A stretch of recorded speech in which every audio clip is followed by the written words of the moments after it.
My marriage to Susan was built on her obsessive infatuation with me. At least, that was how it looked to outsiders. But on our wedding night, she left me alone in the bridal suite and ran off to take care of her feverish intern. When she came back, her face was full of apology. "I'm sorry, he's all alone in a big city. He's really pitiful." I didn't say anything. I picked up my phone and sent a message to a contact saved as Iris. "Come keep me company. You know the address." When Susan saw it, she flew into a rage. "Who are you? And why do you have my husband's phone number?" A voice message played from the phone, sweet and coquettish. "Hey, sis, I'm the kept woman he's been raising for years." Chapter 1. Susan's apologetic expression froze instantly. She rushed over, snatched the phone away, and stared at the voice message on the screen. Her fingers turned white from gripping it too hard. "What is this? Who is this?"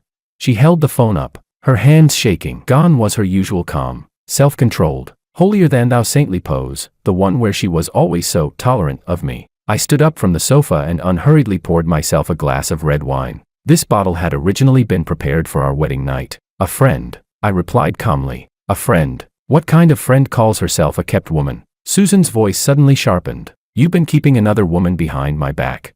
Her eyes were full of disbelief, but that look wasn't the rage of a wife discovering an affair. It was the shock of someone realizing the pet she adored had suddenly bitten back. I gently swirled the wine in my glass. "Didn't you also go take care of your pitiful intern on our wedding night?" "That's different," Susan shot back without hesitation. "Marco is just a kid. He had a fever and was all alone in a big city with no one to rely on. I went to take care of him. We're completely innocent."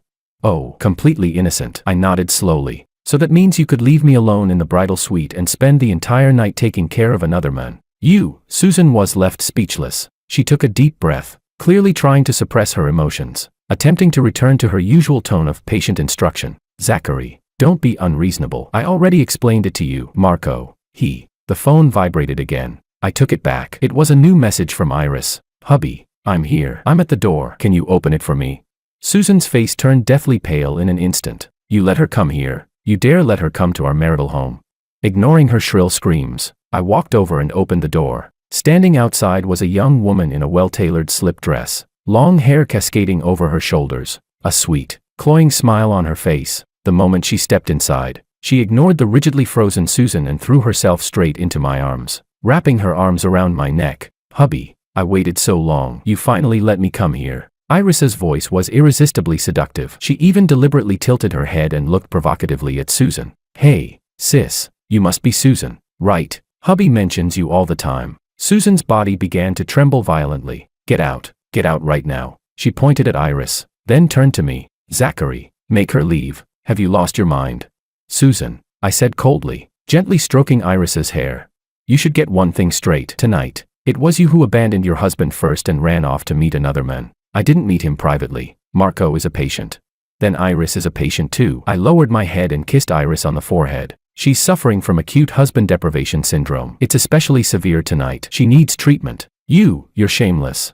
Iris giggled in my arms. "Hey, sis, don't be mad. Didn't you go take care of that pitiful intern? Hubby was all alone too. Of course I had to come take care of him." She mimicked Susan's earlier tone perfectly, every word stabbing straight into Susan's nerves. With an arm around Iris's waist, I walked past Susan toward the master bedroom. "This house is big. There are plenty of guest rooms," I said, stopping at the bedroom door. "But I don't think you'd want to stay here tonight anyway." "Zachary!" Susan let out a hysterical scream. I closed the master bedroom door, shutting her fury outside. Soon, Iris's deliberately exaggerated, sultry moans echoed from inside. Outside the door came a moment of dead silence, followed by frantic pounding, and finally the furious sound of high heels retreating down the hallway. Chapter 2. I woke up the next day feeling refreshed and clear-headed. Iris was still fast asleep. She really had taken good care of me last night. I got up, washed up, changed into a casual outfit, and didn't bother waking her. When I walked out of the bedroom, the living room was a complete mess. Susan had clearly vented her rage last night. Broken wine bottles were scattered across the floor, and our wedding photo had been smashed to the ground.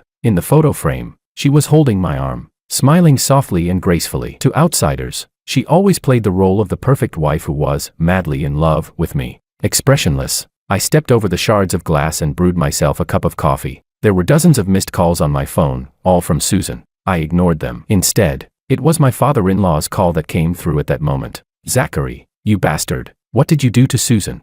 The moment I answered, his furious roar exploded through the phone. making my ears ring. Dad, you'd better ask your precious daughter where she ran off to on her wedding night. My father-in-law choked on his words for a moment. Didn't she explain it to you already? That kid Marco had a high fever. Susan felt sorry for him. You're already married. How can you, as a husband, be this petty? Dad, I took a sip of my coffee. If I ran off tonight to take care of a female colleague with a high fever and didn't come home all night, would you still tell Susan to be magnanimous? You're twisting things. How can men and women be the same? Susan loves you so much, and this is how you treat her. Don't forget, who gave you everything you have now.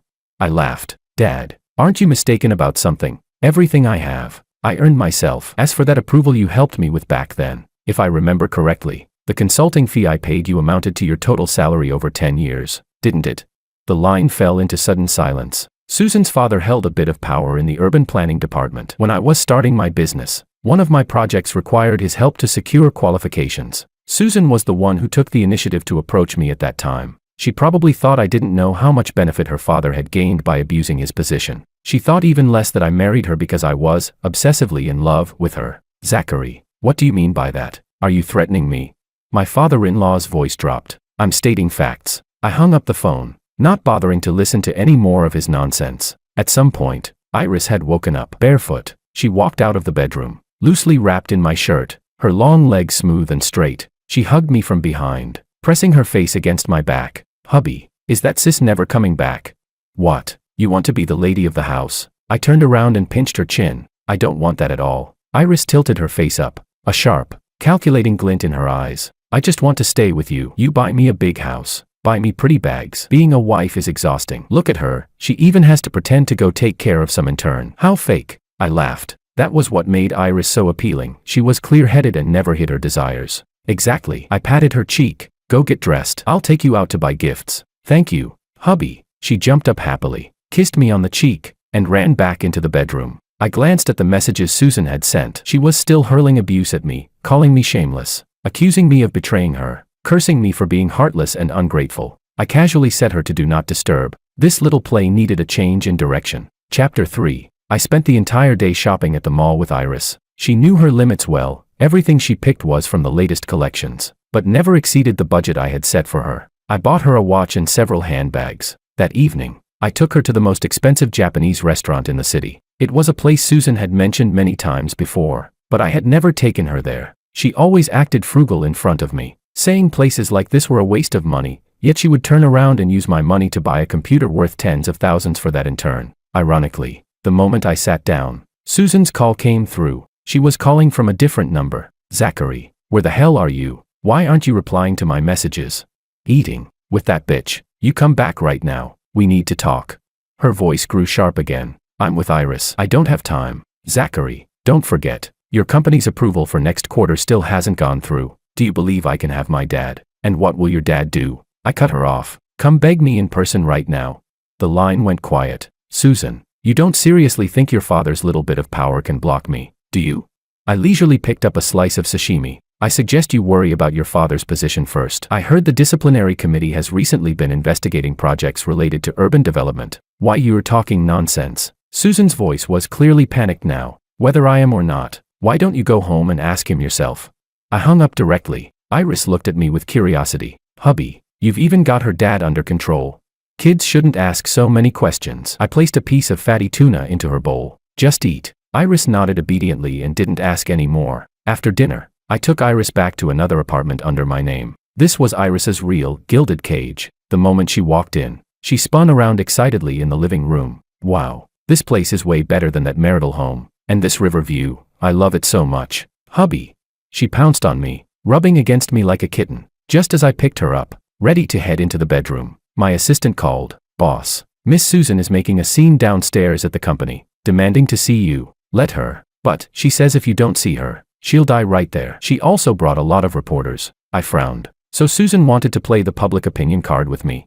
She probably still thought I was the small company boss who needed her family's connections and cared deeply about my reputation. Got it. I set Iris down. Go take a shower first. I'll head out for a bit. Iris looked reluctant, but still nodded obediently. Come back early. I drove to the company building. Sure enough, Susan was sitting on the steps outside, dressed in a white dress, wearing carefully done light makeup. She looked thin and fragile, pitiful enough to stir sympathy. A circle of reporters surrounded her. Cameras and microphones pointed straight at her. The moment she saw my car, Susan stood up, her eyes instantly reddening. She rushed over and slapped my car window. "Zachary, get out of the car. You heartless bastard. Why are you treating me like this?" The reporters swarmed forward. I rolled down the window and looked at her coldly. "Susan, are you done yet? You call this done? Zachary, you brought another woman home on our wedding night. Do you have any conscience? I treated you so well, I loved you so much." She cried beautifully, tearfully accusing me of my crimes to the cameras. Look at him, living off his wife and still cheating. Director Susan must have been blind. She loves him so much and he's still not satisfied. Men like this deserve to be exposed. Let him suffer social death. The murmurs around us grew louder and louder. I didn't get out of the car. I took out my phone and dialed the police. "Hello. I'd like to report an incident. Someone is causing a disturbance at the entrance of my company, seriously affecting normal operations. Yes, and they're also maliciously defaming my personal reputation." Susan's sobbing stopped. She stared at me in disbelief. "Why you're calling the police on me? What else would you expect?" I put my phone away. "Director Susan, you know the law too. Gathering a crowd to cause trouble and defame someone. How many days of detention do you think that gets?"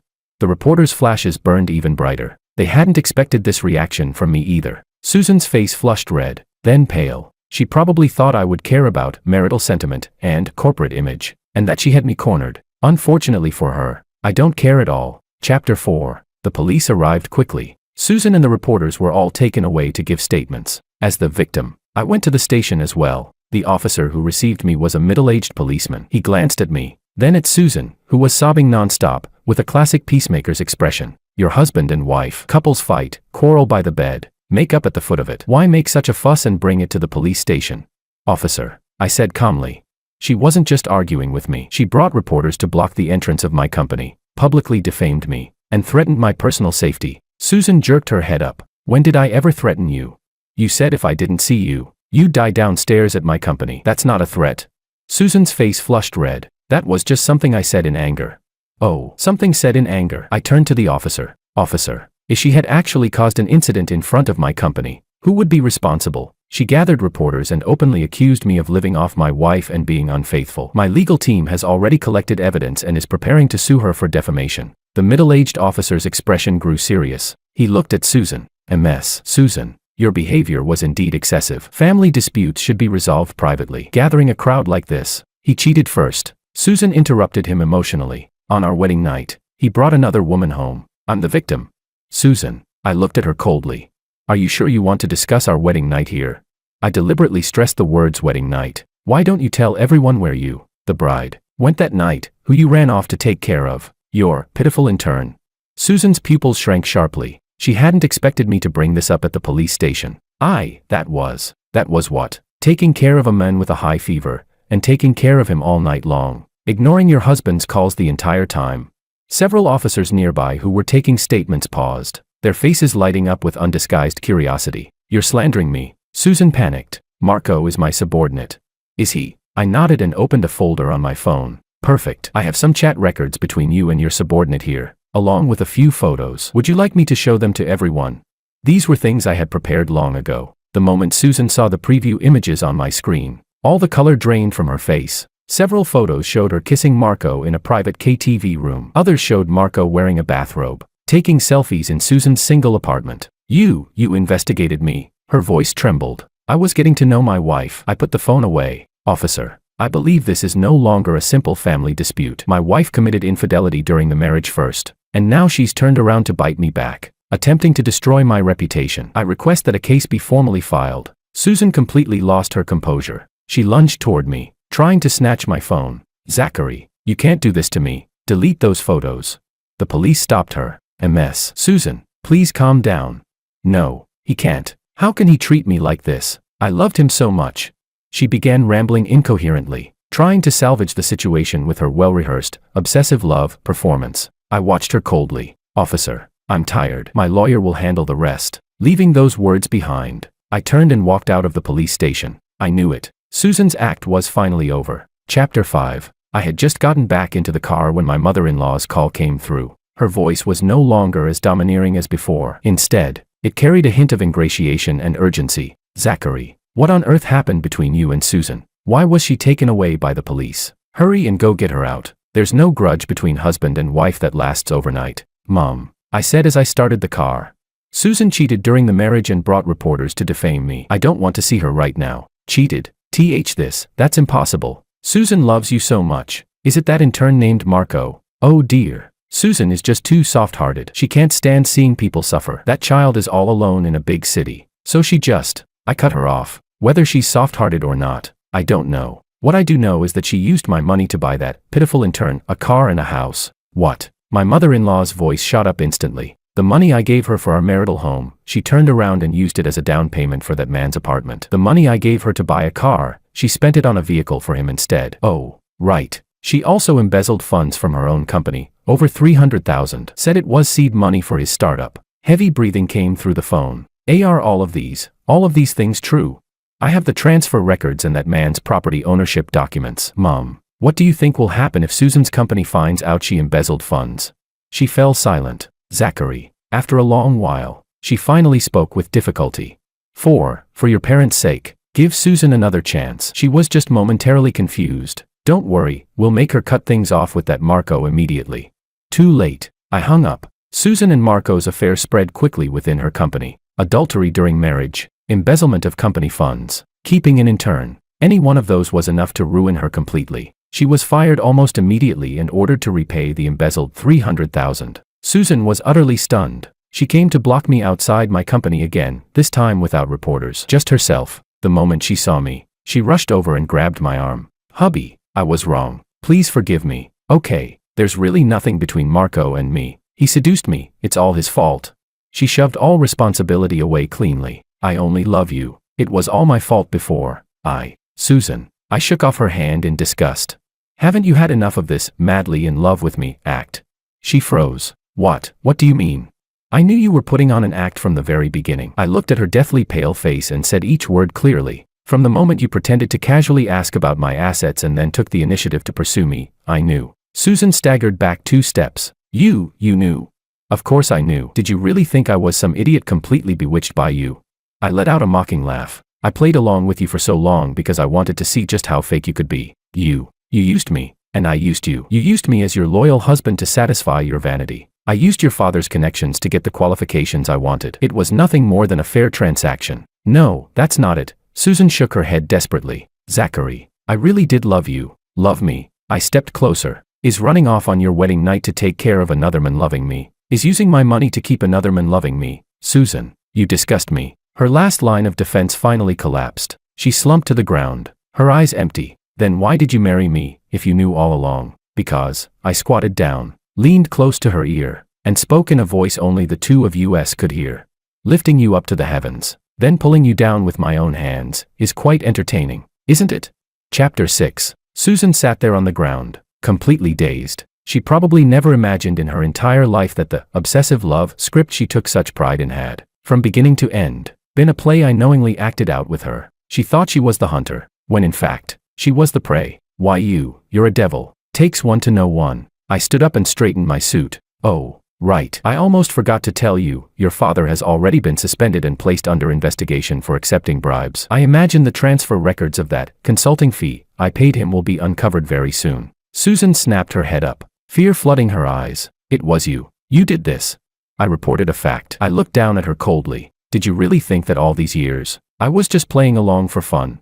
Susan's father was greedy and stupid. He thought I was just an impatient small-time entrepreneur. What he didn't know was that I had kept evidence of every single transaction he ever made. The reason I waited until now to act was so I could strike on the wedding night, at the very moment Susan felt most triumphant, and deal her the deadliest blow. Zachary, you'll die a horrible death, she screamed as she lunged at me. I sidestepped casually, letting her crash back onto the ground. Susan, what you should be worrying about now is yourself. Embezzling $300,000. Plus your father's case, your whole family is finished. I didn't look at her again and turned to walk into the company building. A few days later, Marco contacted me on his own. That pitiful intern ran faster than anyone the moment he realized Susan had lost all power. President Zachary. His voice on the phone was dripping with flattery.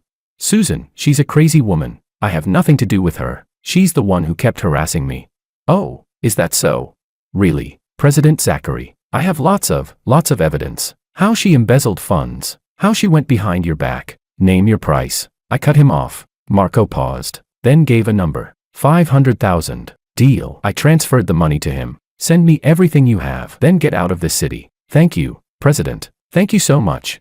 I received everything Marco sent, the explicit chat logs Susan had sent him, and several intimate videos he had secretly recorded. That man was even more despicable than I had imagined. I anonymously packaged the materials. One copy went to Susan's lawyer, the other went to her company's disciplinary department. Susan was soon formally arrested for embezzlement. Marco, with that 500,000 in hand, probably planned to start a new life overseas. Unfortunately for him, I had no intention of letting him go. The moment he arrived at the airport, a few burly men politely invited him away. President Zachary, my assistant called.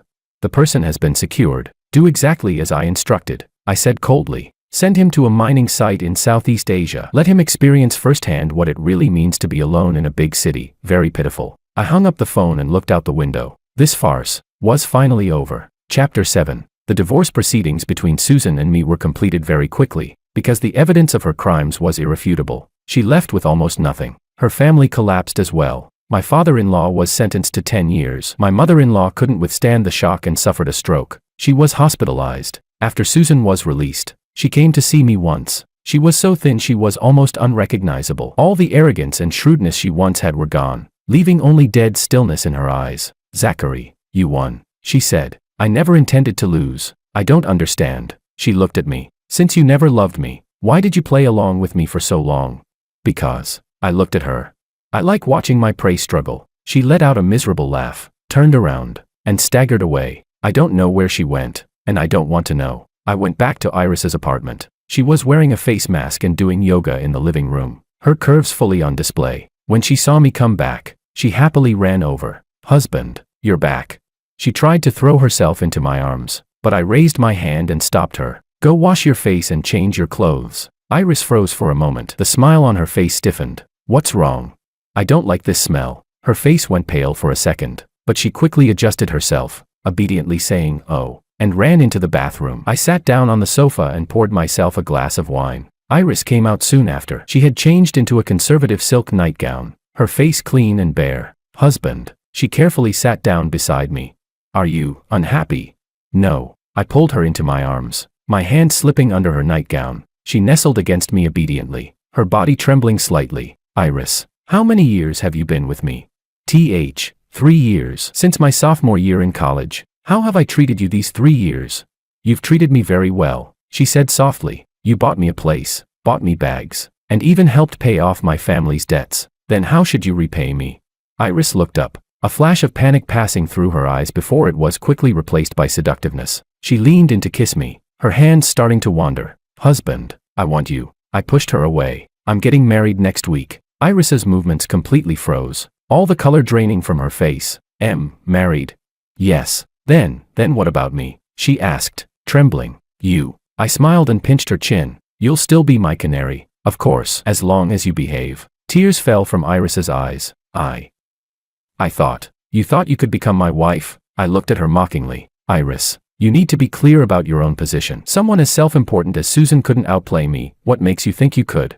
Iris raised her hand as if she wanted to hit me, but in the end, that hand fell limply. She lowered her head, tears dropping one by one onto the back of my hand. Yes, I understand. That's more like it. I pulled her up and threw her onto the sofa. Tonight, please me. She wiped away her tears and untied the sash of her nightgown. Chapter 8. My new wife was the daughter of a family friend from a long-standing alliance. Her name was Fiona, a very quiet, very intelligent woman. Our marriage was also a union of interests, and we both understood that perfectly well. The wedding was held on a grand scale. Fiona wore her wedding gown, holding my arm, a proper smile on her face. I knew she had her own intern as well. He was right there among the wedding guests, a young, handsome man, watching us with a complicated look in his eyes. I raised my glass and toasted him from afar. Fiona noticed my gesture and leaned toward me, asking softly, "You don't mind?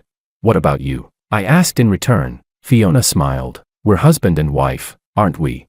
"Yes, husband and wife." We exchanged a glance and drank the ceremonial cross-cupped wine. After the wedding ended, I returned to Iris's apartment. She wasn't there. There was a note left on the table. "Zachary, I'm leaving. I don't want the apartment or the car. I don't want to be your canary anymore." I looked at the note, a little surprised. I had thought she was a girl who only cared about material things. I hadn't expected her to have some backbone. I dialed my assistant. Check where Iris went. Boss. She bought a train ticket to a small city. She's already gone. Transfer the apartment under her name. And the car as well. Also, put $5 million into her account. The assistant paused. Boss. This. She stayed with me for 3 years. This is what she deserves. Understood. After hanging up, I sat alone in the empty apartment. I beat Susan. I beat Marco. I beat everyone. Yet I felt a little bored. This game had ended too quickly. I scrolled to Fiona's number. On our wedding night. Aren't you coming back?